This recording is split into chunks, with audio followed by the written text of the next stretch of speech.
I knew the HOA had it out for me, but I never thought they'd go this far. The flames roared into the night sky, embers drifting like fireflies as my workshop, the one I built with my own hands, was reduced to smoldering rubble. I stood there, fists clenched, as the fire department fought to contain what was left.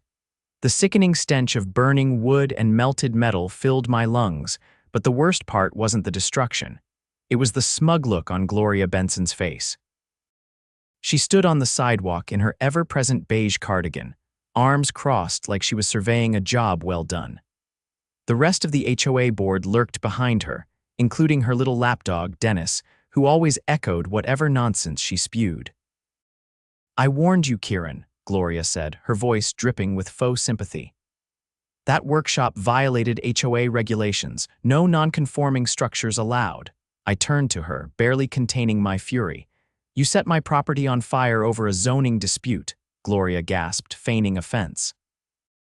"Oh, don't be ridiculous. The fire marshal said it was an electrical issue," I scoffed.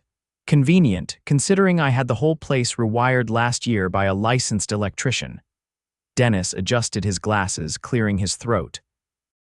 "Regardless, the board had already sent multiple violation notices. You refused to comply."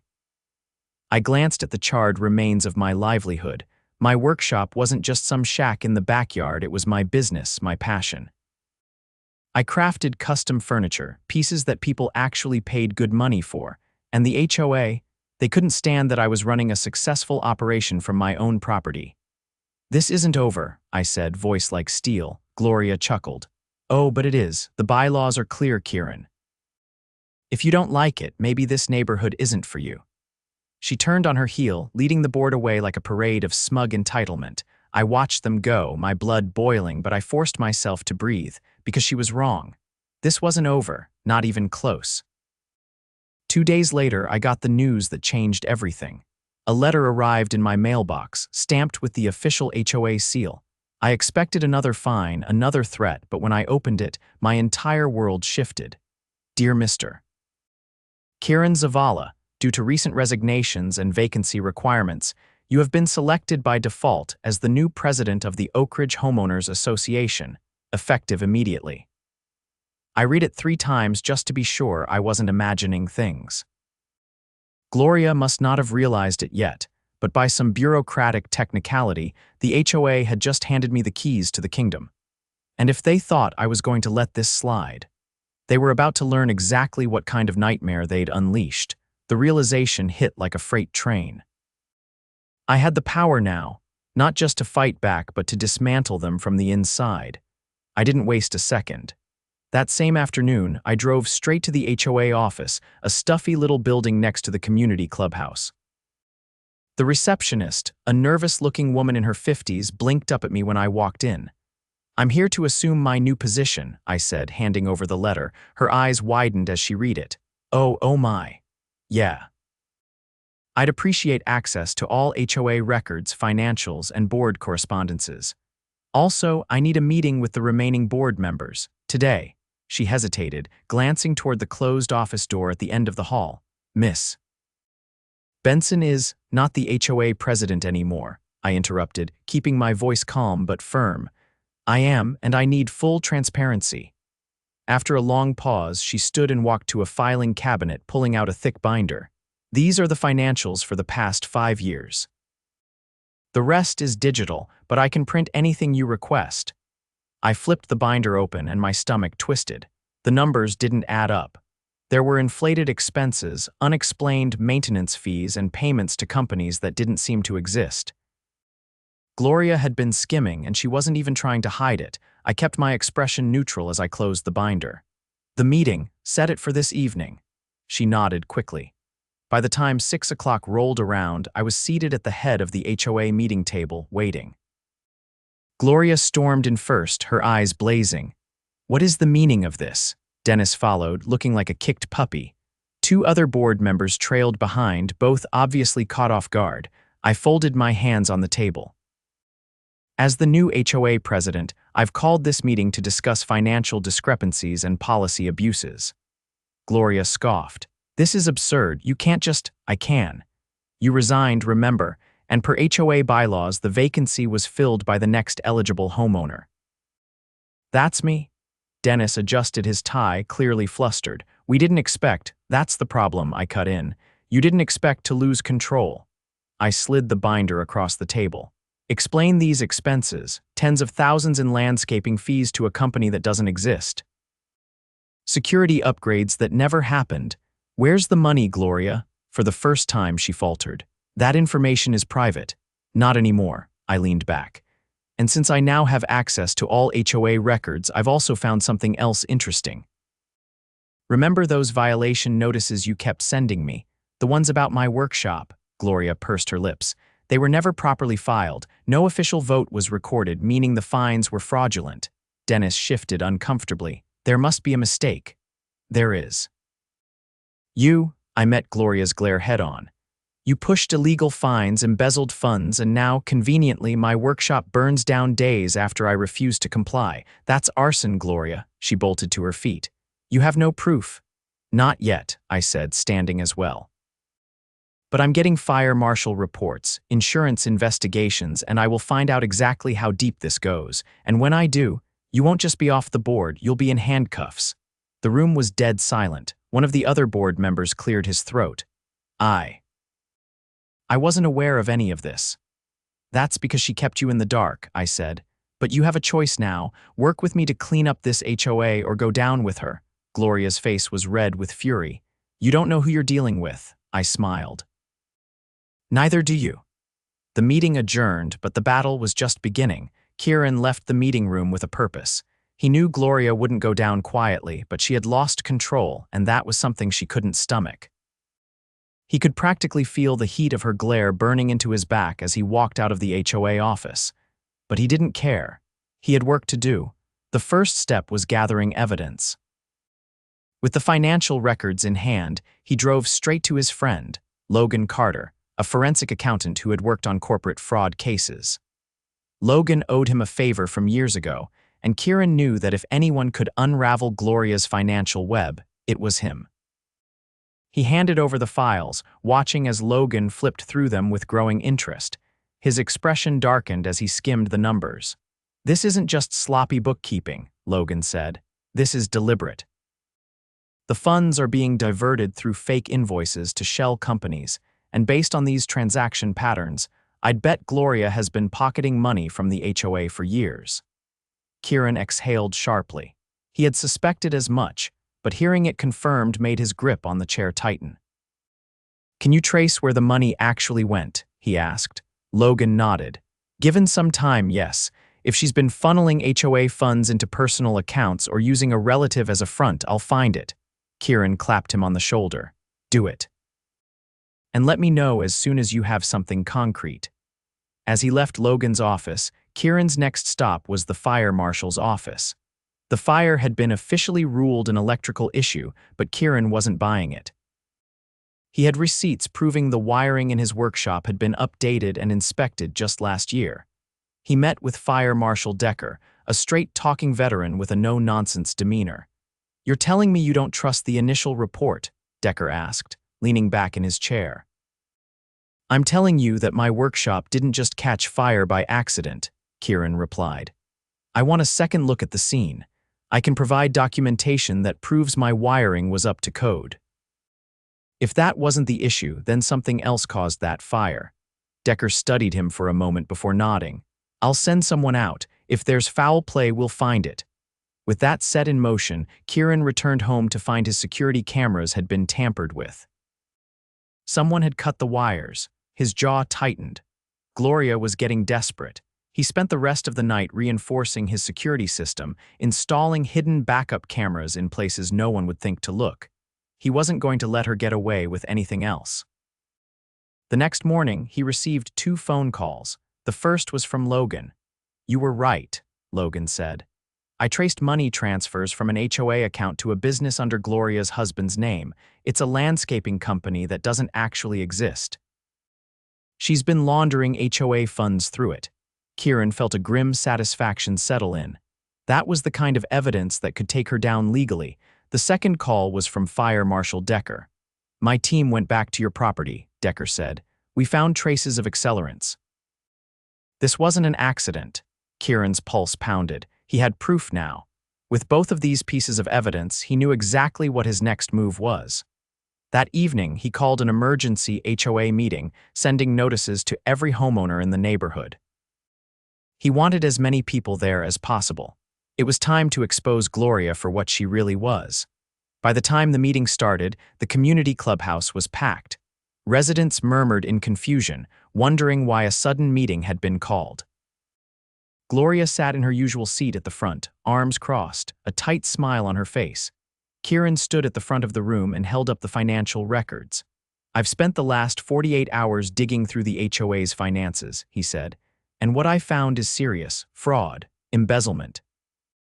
Your HOA fees have been siphoned into a fake company owned by Gloria's husband." Gasps rippled through the crowd. Gloria's face paled, but she quickly recovered. "This is outrageous," she said sharply. "There's no proof of any wrongdoing." Kieran turned to the projector screen behind him. He clicked a button, and Logan's detailed report appeared, showing transaction records linking the diverted funds to Gloria's husband's fraudulent company. "Here's the proof," Kieran said. "Every transaction, every shady transfer. This money was supposed to go toward community improvements. Instead, it went straight into Gloria's pockets." The crowd erupted in angry murmurs. Dennis, who had been silent until now, turned to Gloria. "Is this true?" Gloria's fingers gripped the armrests of her chair. "This is a personal attack." "Kieran is just bitter because his illegal workshop was destroyed." Kieran's expression hardened. "About that, I also had a second investigation done on the fire." He pulled out the fire marshal's report and held it up. "The fire was arson, not an accident. Someone used accelerants to make sure my workshop burned to the ground." A woman in the crowd spoke up. "Are you saying someone from the HOA did this?" Kieran locked eyes with Gloria. "I'm saying it's very convenient that my workshop, which Gloria had been fighting to shut down, mysteriously went up in flames after I refused to comply with her demands." The atmosphere in the room shifted. Residents whispered to each other, some looking at Gloria with suspicion. Dennis stood abruptly. "I had no idea about any of this. I don't condone fraud, and I certainly don't condone arson."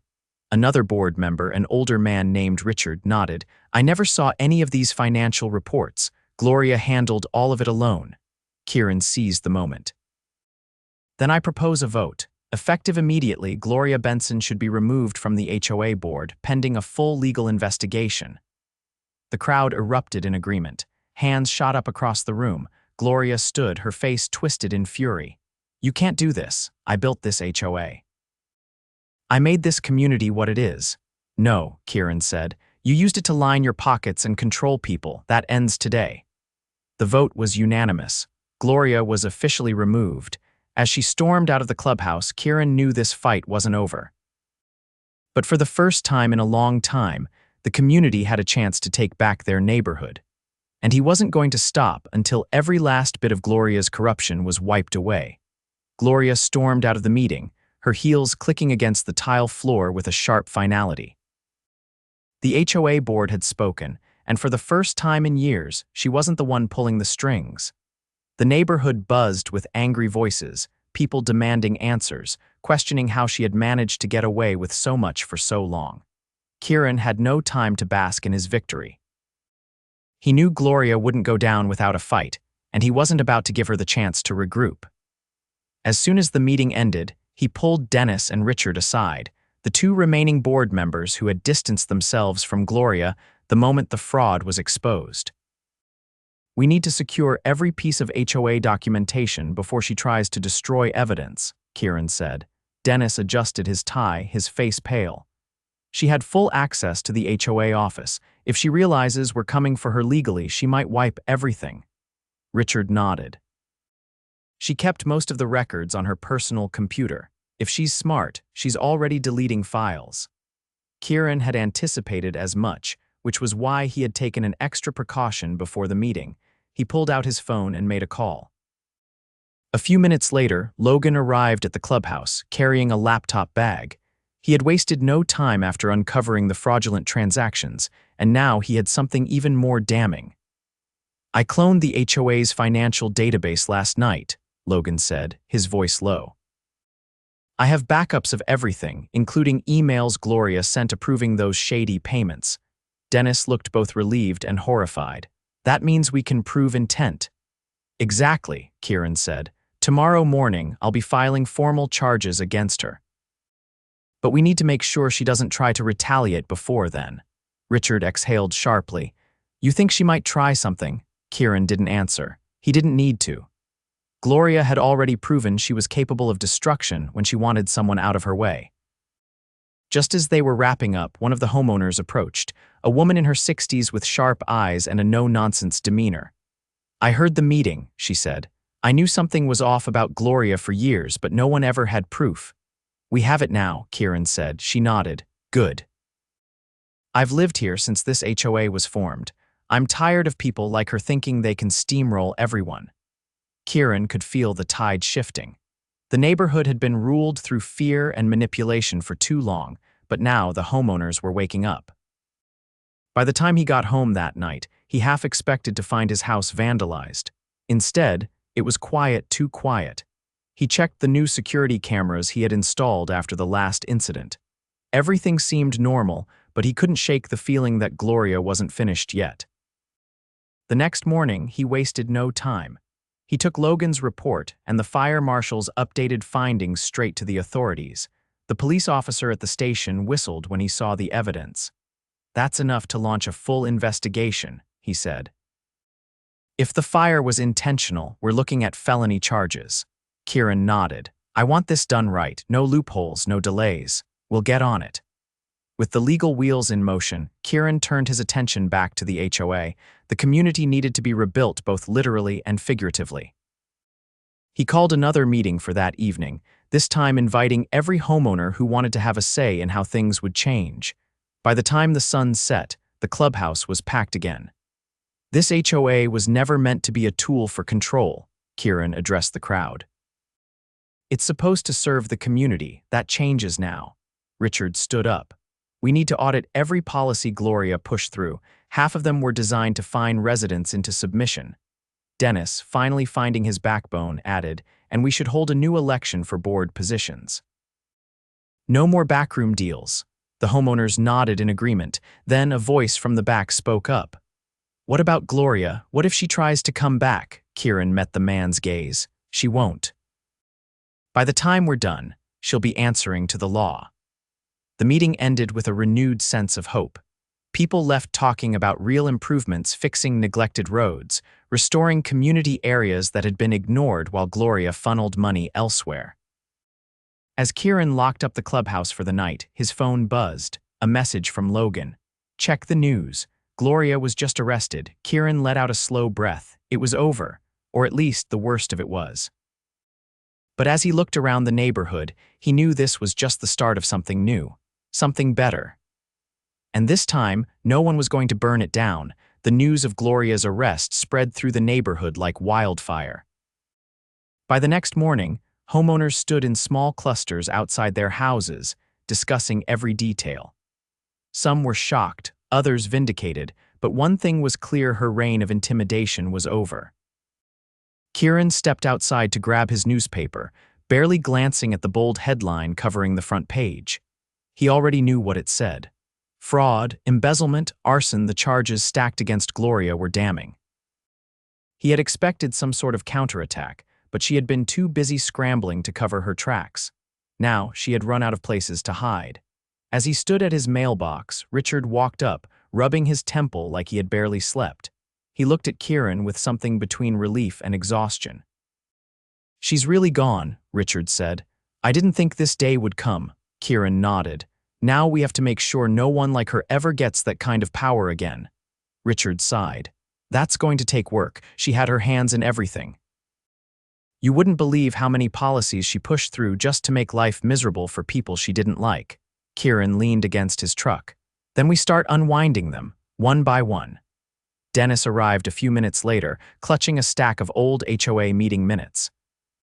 He looked jittery, his usual nervous energy amplified after the events of the last few days. I've been going through records, Dennis said. Some of the rules she passed weren't even voted on.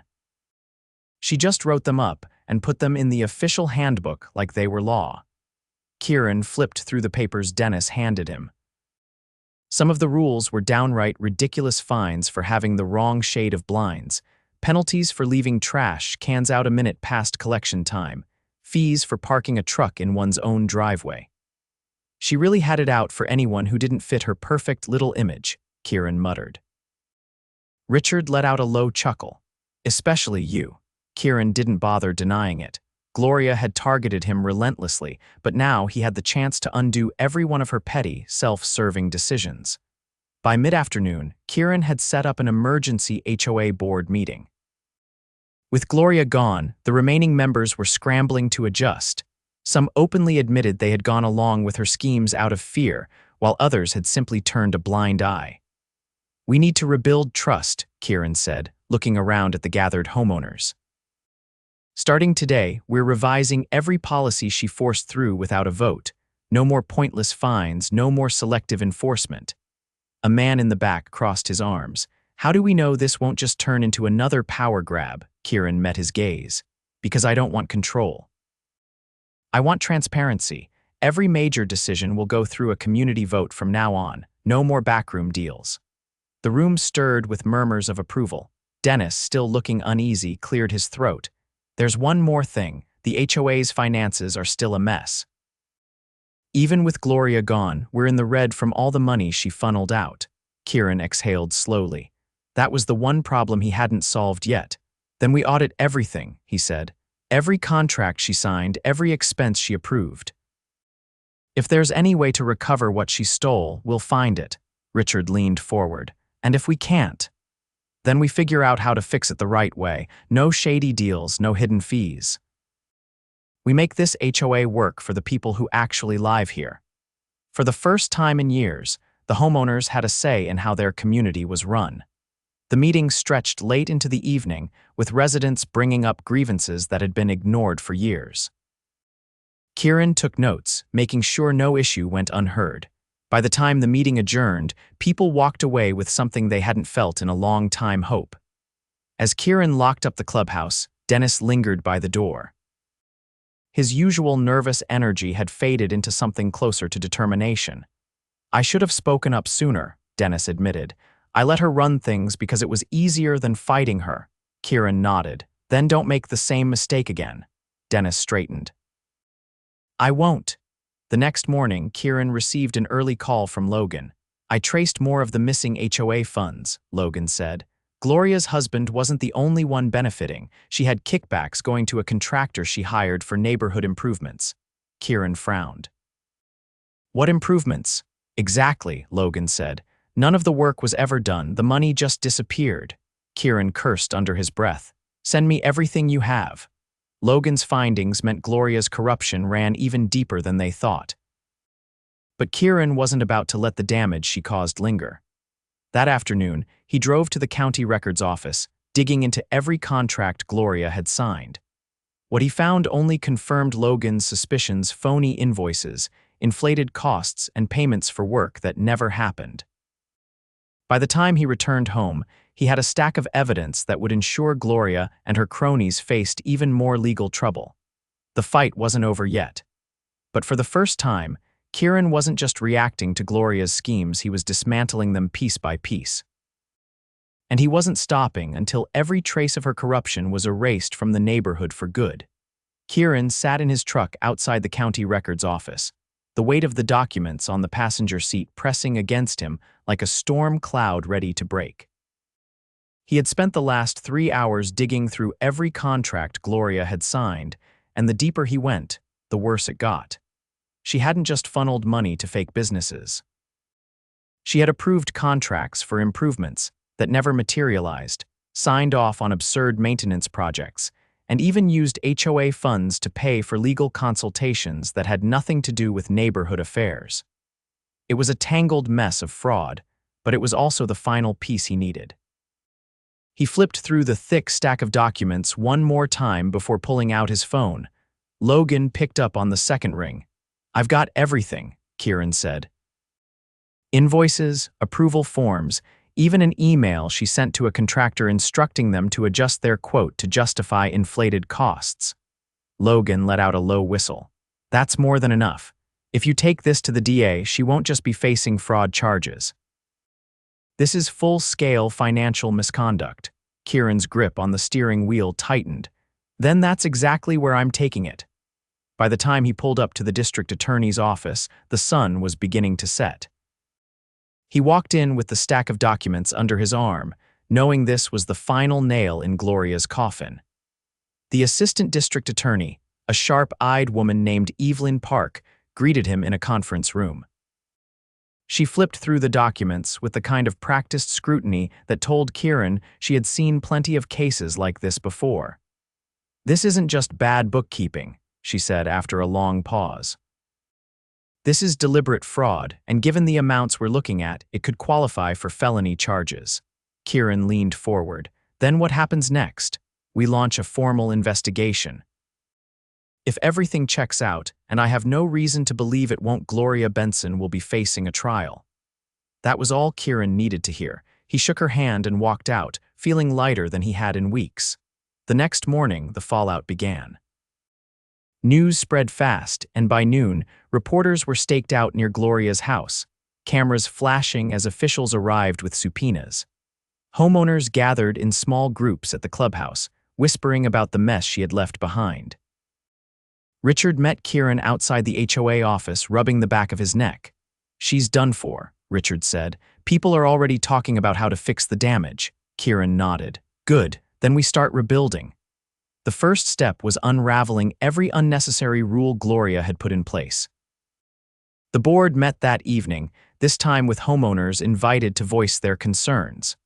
One by one, the ridiculous policies were struck down. Arbitrary fines were eliminated, homeowners regained control over their own properties, and the oppressive restrictions Gloria had used to maintain her grip were wiped from the books. By the time the meeting ended, the neighborhood felt different. Lighter. Dennis lingered as the last homeowners filed out. "I never thought I'd see her gone," Dennis admitted. "I thought she'd always find a way to stay in control." Kieran glanced around the room. "She had control because people let her have it. That's over now." Dennis hesitated before nodding. Over the next several days, the transformation took hold. The HOA's financial accounts were placed under strict oversight, ensuring no one could manipulate them again. Homeowners came together to repair the community areas Gloria had neglected, and Kieran even received offers from local businesses willing to donate materials to help rebuild his workshop. It wasn't just about undoing Gloria's corruption.